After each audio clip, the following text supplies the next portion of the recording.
Okay, so today I want to talk about how we talk about love. And specifically, I want to talk about what's wrong with how we talk about love.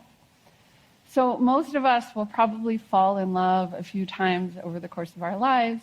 And in the English language, this metaphor, falling is really the main way that we talk about that experience.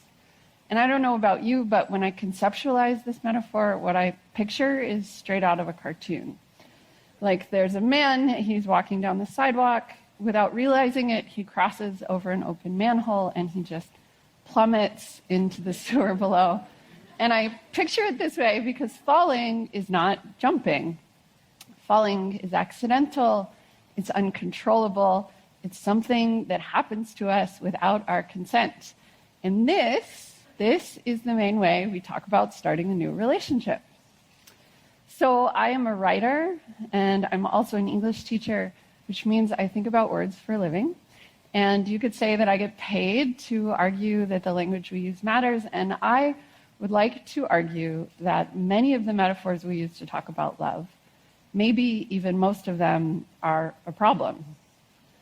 So in love, we fall. We're struck. We are crushed. We swoon. We burn with passion. Love makes us crazy, and it makes us sick. Our hearts ache, and then they break. So our metaphors equate the experience of loving someone to extreme violence or illness. They do. And they position us as the victims of unforeseen and totally unavoidable circumstances. So my favorite one of these is smitten, which is the past participle of the word smite. And if you look this word up in the dictionary, you will see that it can be defined as both grievous affliction and to be very much in love.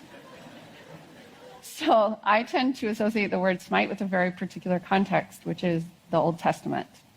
And in the book of Exodus alone, there are 16 references to smiting, which is the word that the Bible uses for the vengeance of an angry God.